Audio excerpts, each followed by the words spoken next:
Bismillahirrahmanirrahim. Assalamualaikum warahmatullahi wabarakatuh. Baik, saya akan melanjutkan review buku yang berjudul The History of Quranic Text, bab 16, Sejarah Awal Kristen Selayang Pandang. Dalam bab ini memuat pertanyaan penting mengenai apakah Yesus itu ada, sehingga banyak para teolog Kristen membuktikan eksistensi seorang Yesus secara historis. Namun, hampir tidak mungkin ada, sehingga beberapa teolog Kristen sekarang percaya kepada seorang Yesus berdasarkan iman kepada seorang tokoh yang hidup secara aktual dalam sejarah. Ketidakjelasan sumber yang akurat menciptakan isu-isu negatif bagi Yesus seperti tuduhan ia seorang gay, berzina sampai 3 kali, dan sebagainya. Namun setelah mencermati perjanjian baru sebagai hasil karya keimanan, Injil-Injil itu berusaha menggambarkan kedamaian batin Yesus secerah mungkin, sebagaimana yang seharusnya dilakukan. Setelah diteliti, itu bukan sifat-sifat Yesus, tetapi sifat-sifat para muridnya yang memikul beban menyebarluaskan pesan Yesus. Mengenai muridnya, ada 2 catatan penting di sini.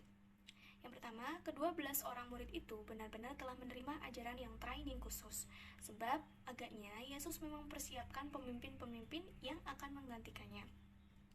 Bagaimanapun, di dalam Markus, ke-12 orang tersebut tidak paham apapun yang diajarkan kepada mereka. Yang kedua, gambar yang disuguhkan oleh keempat Injilnya para murid Yesus menunjukkan beberapa contoh sikap penakut dan kurang ulet atau tidak tabah, yang meragukan sejauh mana mereka sebagai pengikut pertama yang berhasil meneladani kehidupan Yesus.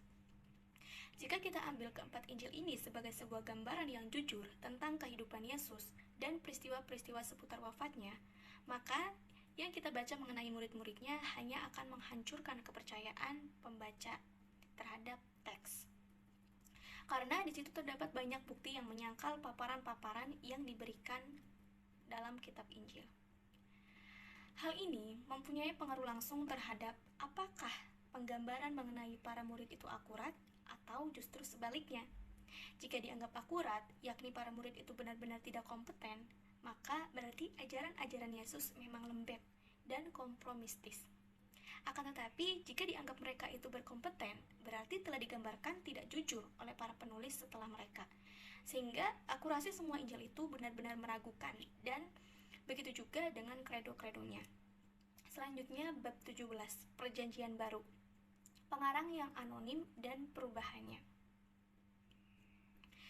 Dalam bab ini, mencoba dilakukannya resensi, yakni dengan melakukan proses sinkronisasi atau pemeriksaan dengan cermat semua bentuk yang ada dari sebuah dokumen dan menyeleksi yang paling dapat dipercaya di antara yang lain sebagai dasar bagi sebuah teks yang standar.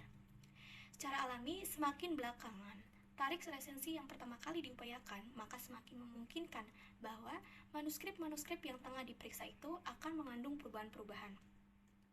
George D. Kilpatrick dari Queen's College Oxford menegaskan bahwa pada kira-kira tahun 2000 Masehi, mayoritas perubahan-perubahan yang disengaja telah diasupkan ke dalam alur teks Perjanjian Baru. Dan bahwa setelah itu para juri tulis mentransmisikan beberapa bentuk teks dengan ketelitian tinggi. Para sarjana modern sepakat bahwa tidak ada bukti substansial yang menunjukkan adanya resensi bahkan selama abad ketiga sekalipun. Sebagaimana hal ini mengindikasikan bahwa sebagian besar perubahan-perubahan teologis setelah dimasukkan ke dalam teks sebelum adanya usaha resensi, dapat kita katakan bahwa banyak dari para perubahan-perubahan ini telah menyusup secara permanen ke dalam Perjanjian Baru. Dan sebagaimana akan kita lihat dalam kasus Coma Johanneum, sebuah perubahan teologis besar yang disengaja telah terjadi bahkan sampai abad ke-16. Selanjutnya, bab 18, Orientalis dan Al-Quran. Dalam bab ini menggambarkan serangan orientalis terhadap Al-Quran dalam berbagai dimensi, untuk dapat menyajikan suatu citra beberapa upaya dan tujuan orang Barat dalam mencemarkan kemurnian teks Al-Quran, menggunakan sumber-sumber tidak etik dan penipuan seperti halnya yang dikemukakan oleh Weintraub yang mendoktrin ajaran Islam secara umum, bahkan ketokohan Muhammad, dibangun di atas prototipe kependetaan agama Yahudi. Setelah itu ada Nulkade, tokoh orientalis yang menuduh bahwa penyesuaian kata Al-Quran merusakkan, dan ada juga Hirschfeld yang mengatakan bahwa Al-Quran adalah sebuah Injil palsu. Selanjutnya, bab 19. Beberapa motivasi orientalis, kajian subjektivitas. Sebagai seorang muslim, kita harus meneliti akar orientalisme guna untuk menyingkap beberapa pandangan yang mengingkari motivasi mereka. Di antaranya, kita bisa melakukannya dengan cara sebagai berikut. Yang pertama, menggunakan analogi Yahudi. Yang kedua, tindak balas kaum muslimin. Yang ketiga, pencarian untuk tidak berat sebelah. Baik, mungkin sekian dari saya. Kurang lebihnya mohon maaf. Wassalamualaikum warahmatullahi wabarakatuh.